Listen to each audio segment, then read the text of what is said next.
नमस्कार दोस्तों, स्वागत है आप सभी का गुरुजी 4.0 प्लेटफॉर्म पे। तो जैसा कि आप जानते हैं, हम लोग टॉपिक ऑफ द डे के नाम से आपके लिए अलग अलग छोटे छोटे टॉपिक्स लेके आ रहे हैं जो आपकी आरएस इंटरव्यू जो होने वाले हैं उनमें काफ़ी हेल्पफुल हो सकती है, और आपकी और भी जो अपकमिंग एग्ज़ाम्स है उनकी दृष्टि से भी ये क्लासेज आपके लिए इम्पोर्टेंट होंगी। तो अब आज का जो हमारा टॉपिक है दोस्तों, वो है भारत में सैटेलाइट इंटरनेट। आज का जो टॉपिक है हमारा वो है भारत में सैटेलाइट इंटरनेट। इसके बारे में बात करते हैं। तो सबसे पहले तो हमें ये पता होना चाहिए कि इंटरनेट क्या होता है। उसके बाद हमें ये पता होना चाहिए कि सैटेलाइट क्या होता है, और सैटेलाइट से किस तरह से इंटरनेट चलाया जा सकता है, ये चीज़ें हमें पता होनी चाहिए। तो इस तरह से हमारी जो क्लास है उसका उद्देश्य है कि आपको बेसिक चीज़ें समझाई जाए और भारत में सैटेलाइट इंटरनेट की क्या संभावनाएं हैं और क्या वर्तमान स्थिति है उसके बारे में जाना जाए। इंटरनेशनल स्तर पर आपको पता है कि जो स्टारलिंक परियोजना है, जिसके तहत पूरे विश्व को जो है सैटेलाइट इंटरनेट प्रोवाइड करवाने की एक दूरगामी परियोजना है, जिस पर काफ़ी तेज़ी से काम चल रहा है। और भारत में भी थोड़े दिन में स्टारलिंक के तहत जो है सैटेलाइट इंटरनेट की सुविधा उपलब्ध हो जाएगी। अब बात करते हैं आज के टॉपिक की। तो सबसे पहले तो बात यह है कि ये न्यूज़ में क्यों है। भारत में जो सैटेलाइट इंटरनेट है, ये जो खबर है ये न्यूज़ में क्यों है। तो आप पढ़ते हैं कि भारत दुनिया के सबसे तेज़ी से आगे बढ़ते हुए डिजिटल देशों में से एक बन गया है, और इंटरनेट कनेक्टिविटी इसकी प्रगति में अहम भूमिका निभा रही है। यानी कि हमारा जो देश है वो डिजिटली काफ़ी तेज़ी से आगे बढ़ रहा है, और उसमें इंटरनेट कनेक्टिविटी का महत्व जो है वो काफ़ी बढ़ गया है। अब एक रिपोर्ट है जो अप्रैल से जून 2025 की जो तिमाही है, इसके तहत ये दर्ज किया गया कि भारत में 1002 मिलियन इंटरनेट ग्राहकों की संख्या हो गई है। इसका मतलब कितना हो गया? 100.2 करोड़ लोग भारत में क्या है, इंटरनेट चला रहे हैं। कितने लोग? 100 करोड़ लोग भारत में इंटरनेट चला रहे हैं। तो आप समझ सकते हैं कि भारत में जो इंटरनेट का जो मार्केट है वो किस लेवल तक पहुंच सकता है, और सैटेलाइट इंटरनेट आने के बाद जो चीज़ें हैं और भी तेज़ी से बदलेंगी। तो सबसे पहली जो चीज़ है, जो भारत के पास जो पॉजिटिव चीज़ है वो क्या है, हमारे पास बहुत बड़ा बाजार है इंटरनेट के लिए। तो कितने यूजर्स हैं? लगभग 100 करोड़ यूजर्स हैं। अब बात करते हैं कि एक जो रिपोर्ट आई थी उसके अनुसार भारत के पास 1002 मिलियन इंटरनेट ग्राहक थे, जो उसकी डिजिटल क्रांति के पैमाने और प्रभाव को दर्शाते हैं। कुछ क्षेत्रों में इंटरनेट पहुंच अभी भी सीमित है, जिसको सैटेलाइट इंटरनेट की आवश्यकता उजागर होती है। अभी वर्तमान में क्या होता है, सामान्यतः क्या होता है, जैसे ये हमारा मोबाइल है, ठीक है। इसके अंदर क्या होता है, आपको यहाँ पर क्या दिखता है? नेटवर्क इस तरह से आपको दिखाता है मोबाइल में। तो नेटवर्क मोबाइल में आता कहाँ से? तो आपने बहुत जगह पे बड़े बड़े टावर्स देखे होंगे।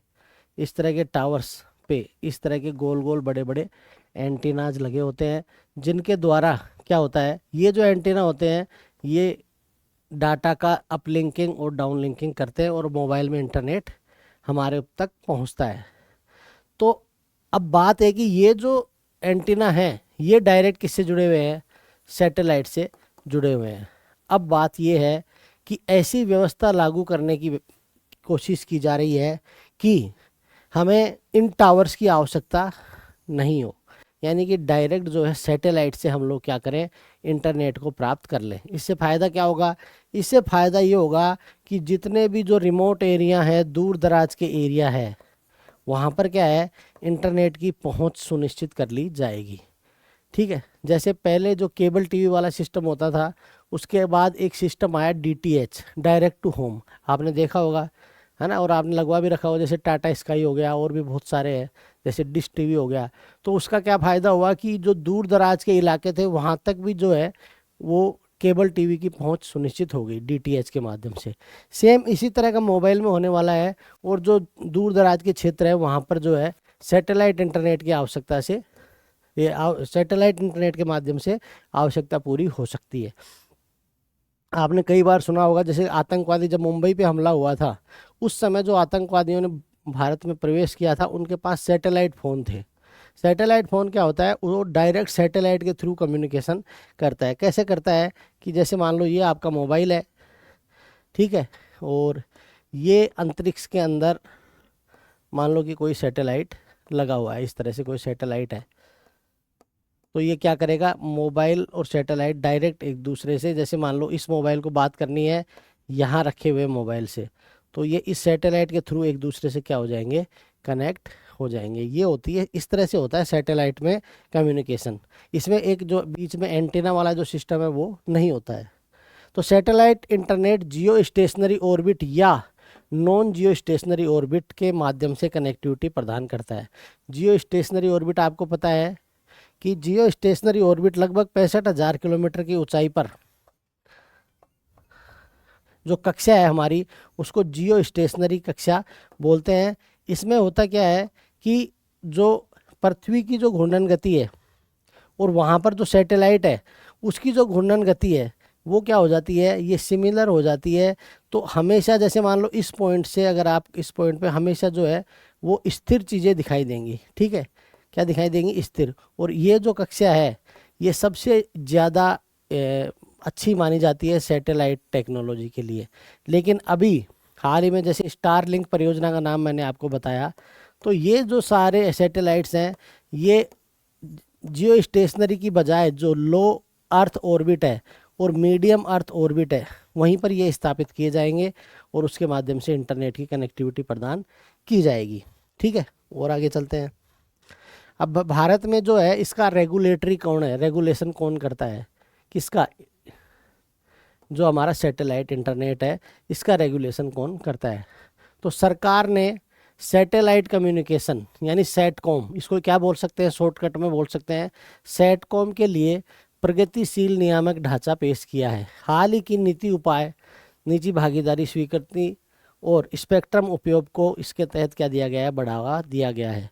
इसके तहत क्या किया गया, सबसे इम्पोर्टेंट कदम सरकार ने उठाया कि सरकार 2023 में इंडियन स्पेस पॉलिसी 2023 लेकर के आई और जो नॉन गवर्नमेंट जो एंटरप्राइजेज है उनके लिए एक समान अवसर प्रदान किया गया।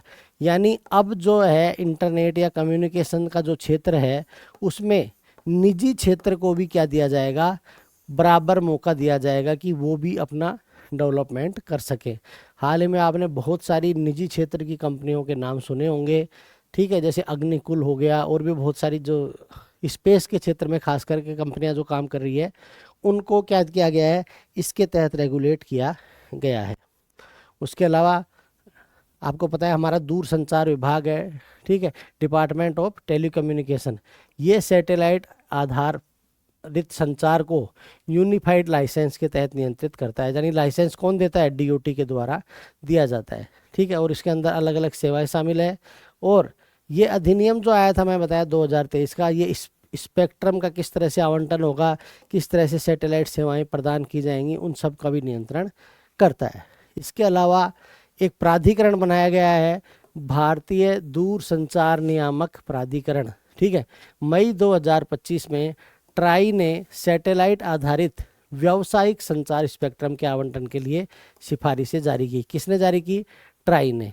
और उसमें से एक प्रमुख सिफारिश क्या है कि ये जो स्पेक्ट्रम का आवंटन होगा ये कितने वर्ष के लिए होगा, 5 साल के लिए होगा, और अगर आवश्यकता पड़ेगी तो इसको 2 साल के लिए और भी बढ़ाया जाएगा। यानी मैक्सिमम 7 साल से ज़्यादा आपको स्पेक्ट्रम का आवंटन नहीं होगा। पहले क्या था, स्पेक्ट्रम का आवंटन वन टाइम किया जाता था, उसके बाद दोबारा से उनको रिन्यू करने की आवश्यकता नहीं होती थी। इसके अलावा एक कंपनी बनाई गई है अभी जिसका नाम है इन स्पेस। क्या कंपनी बनाई गई है, in space, Indian national space संवर्धन और प्राधिकरण केंद्र, ठीक है। इन स्पेस के नाम से एक कंपनी बनाई गई है। इसका काम क्या है कि जितनी भी गैर सरकारी संस्थाएं हैं उनको जो अंतरिक्ष गतिविधियां हैं उनके लिए उनको प्रोत्साहित करना, उनको ऑथोराइज करना और उनका पर्यवेक्षण करना यानी उनका सुपरविजन करना। ये काम कौन सी कंपनी कर रही है, इन स्पेस। यानी पहले केवल एकमात्र इसरो था जो काम कर रहा था, उसके बाद में आपको पता है एक NSIL आया, उसके बाद में आया इन स्पेस, ठीक है। इस तरह से ये कंपनियां आती जा रही हैं और इसके बाद भी फिर ये कंपनी और आती है। अब इससे पहले सॉरी इसके बाद में आया एंट्रिक्स। एंट्रिक्स के नाम से एक कंपनी आई इसरो के तहत। उसके बाद में इन स्पेस आया और उसके बाद में आ गया न्यू स्पेस इंडिया लिमिटेड। इस तरह से ये कंपनियां आती जा रही है। तो इन स्पेस का काम हमने देख लिया क्या होता है कि जितनी भी अंतरिक्ष गतिविधियां हैं निजी क्षेत्र में उनको प्रोत्साहित करना, उनको ऑथोराइज करना और उनका सुपरविजन करना। ठीक है दोस्तों, तो ये चीज़ थी। और मैंने बताया ये लेटेस्ट है NSIL new space India limited. ये क्या है? ये केंद्रीय सार्वजनिक क्षेत्र का एक उद्यम है, यानी कि एक PSU है जो कि केंद्र सरकार के द्वारा नियंत्रित है। यह 15 इन ऑर्बिट कम्युनिकेशन सैटेलाइट्स का क्या करता है? संचालन करता है। कौन? NSIL। NSIL क्या कर रहा है? 15 इन ऑर्बिट कम्युनिकेशन सैटेलाइट का संचालन कर रहा है। इसके अलावा इसके अंदर कौन कौन सी चीज़ें हैं तो आप ये देख सकते हैं, जो GSAT वाली जो चीज़ें हैं। ठीक है, देखिए GSAT N1 है, GSAT N2 है, GSAT N3 है। तो GSAT N1 के तहत इसको GSAT 24 भी बोला जाता है। इसके तहत जो डायरेक्ट टू होम मैंने बात की थी अभी, वो वाली सेवाएं प्रदान की जा रही है। उसके अलावा GSAT N2 है, इसके लिए अभी क्या चल रहे हैं? परीक्षण चल रहे हैं। ये क्या करेगा? ब्रॉडबैंड कनेक्टिविटी के लिए काम करेगा, ये आपको याद रखना है। और इसके बाद में GSAT N3 आएगा जो 2026 में उम्मीद है, और ये S बैंड संचार आवश्यकताओं के लिए प्रस्तावित है। आपको बैंड पता होने चाहिए, जो फ्रीक्वेंसी बैंड होते हैं, P बैंड होता है, S बैंड होता है, L बैंड होता है, C बैंड होता है, फिर X बैंड होता है, फिर KU बैंड होता है, फिर K बैंड होता है और KA बैंड होता है। ये सारे फ्रीक्वेंसी बैंड होते हैं। तो S बैंड के लिए, ये कम्युनिकेशन में यूज करने के लिए एक सैटेलाइट छोड़ा जाएगा GSAT N3 के नाम से। तो ये आपको समझना चाहिए। फिर मैंने आपको बताया कि सैटेलाइट जो इंटरनेट है उसमें क्या क्या बदलाव हुए हैं। तो भारत GEO सैटेलाइट से अब किस तरफ जा रहा है? LEO और MEO, यानी लो अर्थ ऑर्बिट और मीडियम अर्थ ऑर्बिट सिस्टम की ओर आगे बढ़ रहा है। इससे क्या होगा? कम विलंबता होगी। सीधी सी बात आप समझो कि एक तो आपका जो सिग्नल है वो 65,000 किलोमीटर दूर से आए। जैसे मान लो ये मोबाइल है, या मोबाइल से हमने सिग्नल भेजा, यहाँ कुछ बोला मैंने, मान लो बोला हेलो, तो पहले ये हेलो की जो ये कहाँ पहुँचेगा? यहाँ, और यहाँ से फिर दूसरे मोबाइल में पहुँचेगा। तो इससे क्या हो जाएगा दोस्तों? इससे हो जाएगा विलंब। तो इस विलंब को दूर करने के लिए क्या किया जाएगा कि जो लो अर्थ ऑर्बिट है, यानी कि जो हमारी पृथ्वी से थोड़ी ही ऊंचाई पर जो है, वहाँ पर ये जो सैटेलाइट है ये स्थापित किए जाएंगे। हालांकि इससे कवरेज कम होगा, लेकिन क्या होगा? विलंबता बिल्कुल भी नहीं रहेगी। जितनी ज़्यादा कवरेज कम होता जाएगा, विलंबता उतनी कम होती जाएगी। आइए बताता हूँ कैसे। देखिए, जो LEO सैटेलाइट्स होंगे, यानी वे सैटेलाइट्स जिनको लो अर्थ ऑर्बिट में स्थापित किया जाएगा, ये 400 से लेकर 2000 किलोमीटर की ऊंचाई पर पृथ्वी की परिक्रमा करेंगे। ठीक है, और इससे क्या होगा? कम विलंबता वाली इंटरनेट सेवाएं प्रदान की जाएंगी। फिर जो मीडियम अर्थ ऑर्बिट वाले हैं उनकी ऊंचाई होगी 8000 से लेकर के 20,000 किलोमीटर तक। लेकिन इनकी जो विलंबता होगी वो LEO की तुलना में तो थोड़ी ज़्यादा होगी, लेकिन GEO जो जियो स्टेशनरी ऑर्बिट है उसकी तुलना में ये कम होगी। ठीक है, उसके अलावा और क्या सुधार किया गया है कि जो अंतरिक्ष क्षेत्र है वहाँ पर 100% FDI को क्या कर दिया गया है? अलाउ कर दिया गया है। तो ये मैं आशा करता हूँ कि जो चीज़ें मैं आपको बताना चाह रहा हूँ ये आपके समझ में आई होंगी। आगे चलते हैं।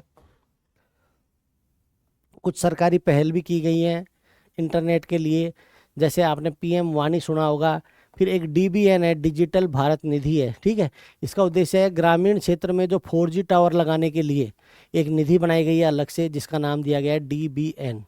ठीक है, DBN ऐसी परियोजनाओं को फंड करता है जो असंशोधित क्षेत्रों तक ब्रॉडबैंड कनेक्टिविटी को बढ़ाते हैं। उसके अलावा हमारा नेशनल ब्रॉडबैंड मिशन 2.0 है। कब लॉन्च किया गया? ये किया गया 17 जनवरी 2025 को। और इसका लक्ष्य क्या है? 1.7 जो बची हुई ग्राम पंचायतें हैं हमारी, उनको भी किससे जोड़ना? ब्रॉडबैंड कनेक्टिविटी से जोड़ना। उसके अलावा हमारा एक प्रोजेक्ट चलता है भारत नेट प्रोजेक्ट के नाम से, जिसके तहत क्या है? 2.14 लाख ग्राम पंचायतों को जोड़ा गया है। PM वाणी, ठीक है, PM वाणी क्या है? Prime minister wifi access network interface, ये आपको नाम और फुल फॉर्म भी पता होना चाहिए। ठीक है, इसका उद्देश्य क्या है कि जो पब्लिक प्लेसेज है वहाँ पर क्या करना, इंटरनेट की सुविधाएं उपलब्ध करवाना। तो ये आप यहाँ पर इसका पूरा जो काम है वो देख सकते हैं। आशा करता हूँ ये आपको समझ में आया होगा। उसके अलावा हमने एक मिशन शुरू किया था, डिजिटल इंडिया मिशन। कौन सा मिशन शुरू किया था? डिजिटल इंडिया मिशन, जिसके टोटल कितने पिलर हैं? 9 पिलर्स हैं। कितने पिलर्स हैं इसके? टोटल 9 पिलर्स हैं, जो आप आपके सामने देख सकते हैं। ये आरपीएससी का फेवरेट सवाल रहा है, बहुत बार यहाँ से सवाल पूछा है। तो इंटरव्यू में भी एक बार के लिए आपको पूछ सकता है कि भाई डिजिटल इंडिया के 9 पिलर कौन कौन से हैं। एक दो आपको कम से कम याद रहेंगे तो अच्छा रहेगा, जैसे ब्रॉडबैंड हाईवे। ठीक है, जैसे एक रोड, गाड़ियों के चलने के लिए जो रोड वाला जो हाईवे होता है, उसी तरह जो कनेक्टिविटी होती है उसके लिए कौन सा हाईवे है? Broadband highway. उद्देश्य क्या है इसका? ब्रॉडबैंड की जो इंफ्रास्ट्रक्चर है उसको डेवलप करना। उसके अलावा पब्लिक इंटरनेट एक्सेस, इसका उद्देश्य ये है कि जितने भी जो सिटीजन्स हैं उनको क्या सुविधा उपलब्ध करवाई जाए? पब्लिक इंटरनेट, यानी कहीं पर भी अगर आप जाते हैं तो वहाँ पर आपको फ्री वाईफाई जैसी सुविधाएं उपलब्ध हो। उसके अलावा है ई क्रांति। ठीक है, इलेक्ट्रॉनिक डिलीवरी ऑफ सर्विस, उसके उद्देश्य से क्या शुरू किया गया है? फिर है इलेक्ट्रॉनिक्स का मैन्युफैक्चरिंग, फिर है अर्ली हार्वेस्टिंग प्रोग्राम्स, उसके बाद है IT for jobs, information for all, e governance, ये बहुत इंपॉर्टेंट है, और मोबाइल कनेक्टिविटी। इस तरह से टोटल कितने पिलर्स हैं? 9 पिलर्स हैं डिजिटल इंडिया के। अब हमने देखा कि भारत में सैटेलाइट इंटरनेट की क्यों आवश्यकता है, क्या क्या हमारे पास रेगुलेटरी सिस्टम काम कर रहा है, और कितने प्रकार से सैटेलाइट कम्युनिकेशन हो सकता है, लो अर्थ ऑर्बिट से, मीडियम अर्थ ऑर्बिट से, और जियो स्टेशनरी ऑर्बिट से। किस तरह से किस में ज़्यादा विलंबता होती है, किस में इजीली मतलब कम विलंबता होती है। तो ये सारी चीज़ें मैंने आपको बताने का प्रयास किया। आशा करता हूँ छोटा सा टॉपिक था, आपको समझ में आया होगा। तो थैंक यू, जय हिंद, जय भारत, मिलते हैं अगले वीडियो में।